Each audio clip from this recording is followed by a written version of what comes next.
بسم الله الرحمن الرحيم. الحمد لله وحده والصلاة والسلام على من لا نبي بعده. وقال الله تبارك وتعالى في كلامه المجيد: وما أرسلناك إلا مبشرا ونذيرا. وقال الله تبارك وتعالى في موضع آخر: وما أرسلناك إلا رحمة للعالمين. وقال النبي صلى الله عليه وآله وسلم: لا يؤمن أحدكم حتى أكون أحب إليه من والده وولده والناس أجمعين. عزیز دوستو، اللہ رب العزت کا بہت بڑا احسان اور اس کا فضل ہے کہ اللہ رب العزت نے ہمیں اور آپ کو دینی نسبت پر جمع ہونے کی توفیق نصیب فرمائی، اور اس سے بھی بڑا کرم اللہ کا ہے کہ اللہ نے ہم تمام مسلمانوں کو ایمان کی دولت سے نواز کر پھر جناب محمد عربی صلی اللہ علیہ وسلم کی امت میں پیدا فرمایا۔ میرے عزیزوں، آپ صلی اللہ علیہ وسلم کی سیرت کو بیان کرنا وہ تھوڑا سا وقت کیا، اپنا یقین اور اپنا عقیدہ ہے کہ اگر زندگی کی ساری راتیں ختم کر دی جائیں اور سمندر کو سیاہی بنا لیا جائے اور دنیا پہ جتنے بھی درخت ہیں سب کو قلمیں بنا لی جائیں اور سارے مورخین اور لکھنے والے سب اکٹھا ہو کر، سارے علماء اکٹھا ہو کر حضور کی تعریف کو لکھیں، اپنا یقین ہے اور اپنا عقیدہ ہے کہ لکھنے والے ختم ہو جائیں گے، سمندر کا پانی خشک ہو جائے گا، درخت ختم ہو جائیں گے اور لکھنے والوں کی عمریں فنا ہو جائیں گی، لیکن اللہ کے محبوب کی تعریف مکمل نہیں ہو سکتی۔ اللہ نے ایسا نمونہ ہمیں اور آپ کو دیا ہے، یہ اللہ کا بہت بڑا فضل اور اس کا احسان ہے۔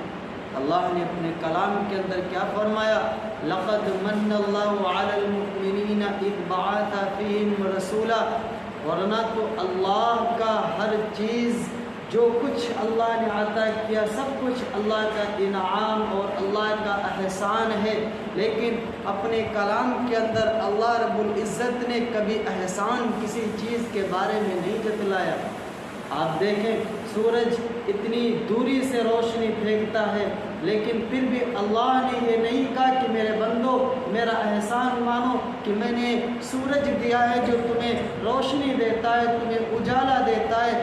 اللہ نے چاند دیا، لیکن اللہ رب العزت نے یہ نہیں کہا کہ میرا احسان مانو کہ میں نے تمہیں چاند دیا ہے، لیکن قربان جاؤ نبی آقا صلی اللہ علیہ وسلم کی شان پر کہ میرے اللہ نے ساری چیزیں، ساری کائنات انسانوں کے لیے پیدا فرمائی، کبھی اللہ نے احسان نہیں جتلایا، لیکن اپنے کلام کے اندر، اپنے پاک قرآن کے اندر ایک جگہ اللہ نے احسان جتلایا ہے اور فرمایا: لقد من اللہ علی المؤمنین اذ بعث فیہم رسولا، کہ میرے بندو میرا احسان مانو کہ محمد جیسے نبی کے امت میں تم کو پیدا کیا، میرا احسان مانو کہ میں نے محمد جیسا نبی میں نے تم کو دیا۔ اللہ کا کتنا احسان ہے کہ اللہ نے اتنا پیارا ہمیں اور آپ کو نبی عطا فرمایا۔ اور 9 ربیع الاول اور سوموار یعنی پیر کے دن آقائے دو جہاں تاجدار مدینہ جناب محمد عربی صلی اللہ علیہ وسلم اس دنیا کے اندر تشریف لائے، ورنہ اس سے پہلے تو دنیا کے اندر بے شمار انبیاء علیہ السلام کو اللہ نے پیدا فرمایا۔ اس کائنات کے اندر آدم علیہ السلام آئے، نوح علیہ السلام آئے، ادریس علیہ السلام آئے، صالح علیہ السلام آئے، بے شمار انبیاء علیہ السلام کو اللہ رب العزت نے مبعوث فرمایا۔ یعنی یکے بعد دیگرے جب ایک نبی دنیا کے اندر آتا، پھر جب اس نبی کو اللہ جب اپنے پاس بلا لیتے تو دوسرے نبی کے آنے تک زیادہ وقفہ نہیں گزرتا تھا، اللہ دوسرا نبی بھیج دیا کرتا تھا۔ اللہ نے بے شمار انبیاء علیہ السلام کو بھیجا، لیکن حضرت عیسیٰ علیہ السلام کو جب دنیا کے اندر پیدا فرمایا، پھر عیسیٰ علیہ السلام کو اللہ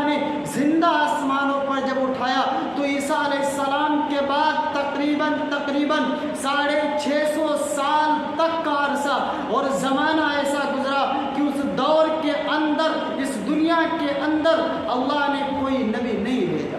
650 سال تک اس دنیا کے اندر کوئی نبی نہیں آیا تھا۔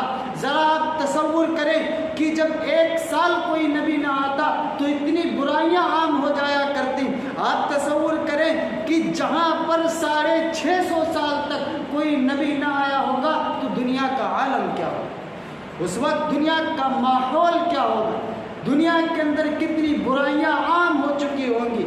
میرے عزیزوں، اس وقت کا حال یہ تھا، دنیا کے حالات ایسے تھے کہ لوگ اپنی سگی بیٹیوں کو، جو سگے باپ کی اولاد ہوا کرتی تھی، سگا باپ اپنی بیٹی کو زندہ زمین میں دفن کر دیا کرتا۔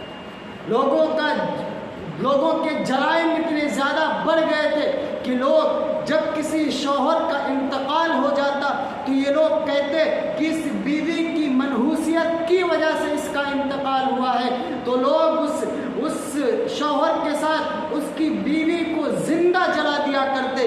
اتنی زیادہ برائی معاشرے کے اندر عام تھی۔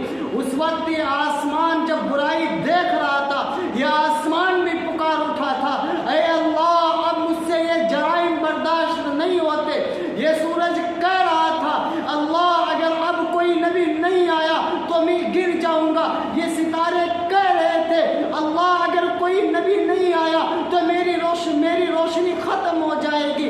یہ آکاش، یہ پاتال، یہ سب دعائیں کر رہے تھے کہ میرے مولا اب تو لوگ چلتے اسی زمین پر ہیں، زنا بھی کرتے ہیں، لوگ اپنی بیٹیوں کو دفن کرتے ہیں، لوگ فقر و فاقہ کے ڈر سے اپنی اولاد کو ختم کر دیتے ہیں۔ لوگوں کے برائی اور لوگوں کے جرائم اتنے زیادہ بڑھ گئے۔ یہ پہاڑ بھی کہہ رہے تھے، اے اللہ اب کوئی نبی بھیج دے۔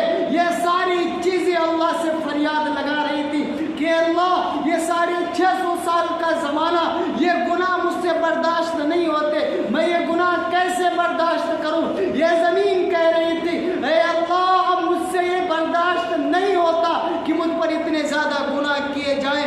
میرے عزیزوں، اس وقت کا حال اور اس وقت کا ماحول اتنا زیادہ بدتر ہو گیا تھا۔ اس وقت اللہ نے اعلان کیا، اے زمین، اے آکاش، اے سورج، اے چاند اور ستاروں، تم سب سن لو، اب تک جتنے نبی میں بھیجتا رہا، میں نے تو آدم کو بھیجا تھا، میں نے تو نوح کو بھیجا، میں نے تو لوط کو بھیجا، میں نے تو داؤد کو بھیجا، میں نے صالح کو بھیجا، میں نے زکریا کو بھیجا۔ اے کائنات کے ذرے ذرے، اب تم سب سن لو، اب جو نبی میں تمہارے لیے بھیجنے والا ہوں وہ صالح نہیں ہوگا، وہ آدم نہیں ہوں گے، وہ نوح نہیں ہوگا، بلکہ ایسا نبی میں نے تمہارے لیے چنا ہے، اور ایسا نبی اب میں تمہیں دینے والا ہوں جو کائنات کا محمد رسول اللہ بن کر آ رہا۔ میرے عزیزوں، ایسا نبی اللہ رب العزت نے اس کائنات کو عنایت فرمایا۔ اس وقت یہ جب زمین نے مانگا، جب اللہ کے نبی صلی اللہ علیہ وسلم جب تشریف لائے تو اس وقت کا ماحول کیا تھا؟ ساری چیزیں خوشیاں منا رہی تھی کہ اب تو ایک اللہ کی طرف دعوت دینے والا آ گیا۔ بیت اللہ کے بت خود بخود گرنے لگے۔ آمینہ کہتے ہیں کہ جب اللہ کے نبی صلی اللہ علیہ وسلم جب تشریف لائے تو میں نے ایک نور دیکھا، اور جس سے شام کے محلات خود بخود روشن ہو گئے۔ اللہ کے نبی صلی اللہ علیہ وسلم کی یہ شان کہ جب آقا دو جہاں تاجدار مدینہ صلی اللہ علیہ وسلم جب اس دنیا کے اندر تشریف لائے، اس وقت کا حال اور اس وقت کا ماحول کیسا تھا؟ ہر ماں کہتی ہے کہ میرا بیٹا بہت سندر ہے۔ آپ قربان جائیے نبی صلی اللہ علیہ وسلم پر کہ اللہ نے آپ صلی اللہ علیہ وسلم کو کتنا خوبصورت اور کتنا حسین بنایا۔ جب آمنہ نے گود کے اندر اٹھایا محمد صلی اللہ علیہ وسلم کو تو آمنہ کہتی ہیں کہ واہ ماشاء اللہ کہ میرا لاڈلا اور میرا بیٹا کتنا زیادہ خوبصورت اور کتنا سندر ہے۔ اتنے میں حلیمہ آئی، آمنہ تم نے کیا دیکھا ہے کہ تم تو کہتی ہو میرا بیٹا خوبصورت ہے، ہر ماں کہتی ہے کہ میرا بیٹا خوبصورت ہے، اے آمنہ تم نے دیکھا کیا ہے؟ اپنا گھر دیکھا ہے، اپنا خاندان دیکھا ہے؟ میں تو حلیمہ ہوں، میں نے تو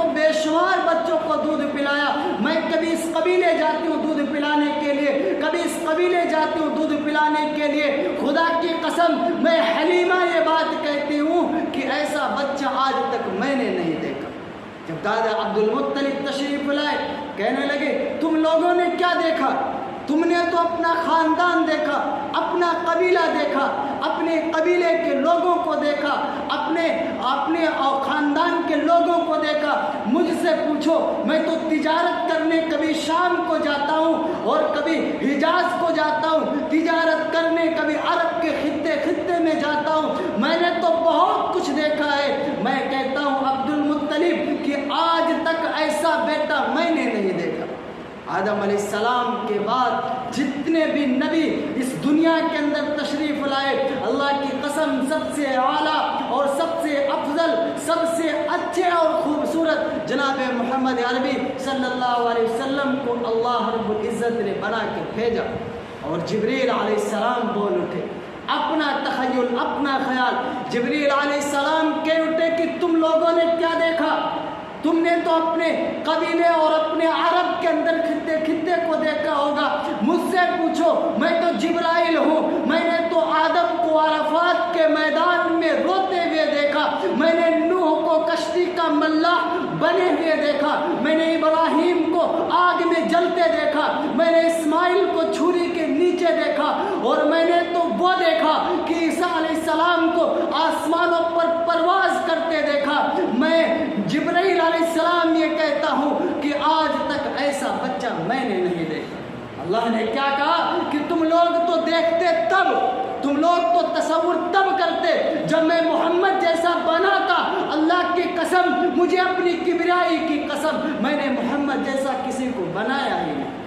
اللہ نے کتنا عالی شان جناب محمد عربی صلی اللہ علیہ وسلم کو بنا کر بھیجا۔ ہر بچے کی، ہر ماں کی یہ تمنا ہوتی ہے کہ میرا بچہ اچھے اچھے کھلونے کھیلے، ہر ماں کی یہ تمنا ہوتی ہے۔ اور پھر آمنہ جب اداس ہوئی اور خیال کیا کہ کاش کہ آج عبداللہ زندہ ہوتے، کاش کہ آج عبداللہ زندہ ہوتے تو اس بیٹے کے لیے، اپنے لاڈلے کے لیے، لخت جگر کے لیے مختلف طرح کے کھلونے لے کر آتے، اور کبھی لکڑی کے کھلونے لاتے، کبھی پتھر کے کھلونے لاتے۔ آواز آتی آمنہ فکر نہ کر، یہ تمہارا تو بیٹا ہے، تم اپنی نظر سے اس کو دیکھتی ہو۔ وَوَجَدَكَ ضَالًّا فَهَدَىٰ، میں اللہ، میں اس کا رب ہوں، میں نے اسے اپنا محبوب بنایا ہے، میں اسے اپنی نظر سے دیکھتا ہوں۔ اے آمنہ میرے اس محبوب کو کھیلنے کے قابل تو ہو لینے دے۔ عبداللہ زندہ ہوتے تو کھلونے زیادہ سے زیادہ لے کر آتے مٹی کے، اگر مٹی کے نہ لاتے تو پتھر کے کھلونے لے کر آتے، لکڑی کے کھلونے لے کر آتے۔ آمنہ تم فکر مت کرو، یہ میرا محبوب ہے، میں نے اسے اپنا محبوب بنایا، میرے اس محبوب کو کھیلنے کے قابل تو ہو لینے دو۔ جب میرے محبوب کے کھیلنے کا دل چاہے گا، میں یہ انگلی اٹھائے گا، میں اس کے لیے چاند اور ستاروں کو کھلونا بناؤں گا۔ اللہ نے کیا کچھ کیا، سب کچھ تو سارے کمالات آپ کے نبی کے اندر رکھے، ہر طرح کے کمالات اللہ نے نبی صلی اللہ علیہ وسلم کے اندر رکھے۔ اور پھر ہر ماں کی یہ خواہش ہوتی ہے کہ آج اگر والد صاحب ہوتے تو اس کو گھمانے کے لیے لے کر جاتے۔ آمنہ کے اندر خیال آتا کہ کاش کہ آج عبداللہ زندہ ہوتے تو اپنے اس نور نظر کو، اپنے اس لخت جگر کو کبھی اسے گھمانے کے لے کر جاتے مکہ کی کسی گلیوں میں، اور کبھی اسے گھمانے کے لے کر جاتے کبھی بازاروں میں۔ کاش کہ آج عبداللہ ہوتے تو اپنے اس لاڈلے کو سیر کراتے، تفریح کراتے۔ آواز آتی آمنہ تم فکر نہ کرو، یہ تمہارا لاڈلا ہے، تمہارا بیٹا ہے، تم اپنی نظر سے دیکھتی ہو۔ اے آمنہ تم فکر نہ کرو، میں نے اسے اپنا محبوب بنایا ہے، میرے اس محبوب کو ٹہلنے کے قابل تو ہو لینے دو، یہ میرا محبوب ہے، جب بھی اس کے ٹہلنے کا دل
لو انزلنا هذا القرآن على جبل لرأيته خاشعا متصدعا من خشية الله. اللہ اکبر. اللہ کی کیا شان ہے. اس کلام کے اندر اللہ نے کیا چیز ارشاد فرمائی. آپ زیادہ تصور کریں اور غور کریں اس کلام کے اندر اور قرآن کی ان آیتوں کے اندر کہ اس معجزے کا حال تو یہ تھا کہ اللہ نے اتنا عالی شان معجزہ آپ صلی اللہ علیہ وسلم کو دیا. اگر یہ قرآن براہ راست کسی پہاڑوں پر نازل کر دیا جاتا لرأیتہ خاشعا متصدعا من خشیۃ اللہ. اللہ کا کلام کہتا ہے یہ معجزہ ایسا ہے کہ اگر اس کو براہ راست پہاڑوں پر نازل کر دیا جاتا تو تم ایسے پہاڑوں کو پھٹتے دیکھتے جیسے کہ بم اور دھماکوں سے پہاڑ کو اڑا دیا گیا. لیکن اللہ نے اس قرآن کو جناب محمد عربی صلی اللہ علیہ وسلم پر نازل کر کے ساری بندوں کے ساری امت کے لیے اور اپنے سارے بندوں کے لیے رہنما بنا کر اللہ نے ساری امت کو قرآن جیسی نعمت عطا فرمائی. میرے عزیزوں کیا کچھ نہ دیا اللہ نے ہمیں. سب کچھ عطا فرمایا. اللہ نے اتنا پیارا نبی عطا فرمایا اور پھر فرمایا الرحمن علم القرآن. یہ اللہ کے کلام کا معجزہ تو ایسا ہے کہ اگر اس کو پڑھنا اللہ نہ سکھاتا تو کس حافظ کے بس کی یہ بات تھی کہ اللہ کے کلام کا ایک حرف بھی پڑھ پاتا. کوئی نہیں ہمت کر سکتا تھا, نہ کوئی قاری ہمت کر سکتا تھا کہ قرآن کا ایک حرف بھی پڑھ سکے. الرحمن علم القرآن. یہ تو اللہ کا فضل ہے کہ اللہ نے اپنے قرآن کو پڑھنا سکھایا. اللہ نے اپنے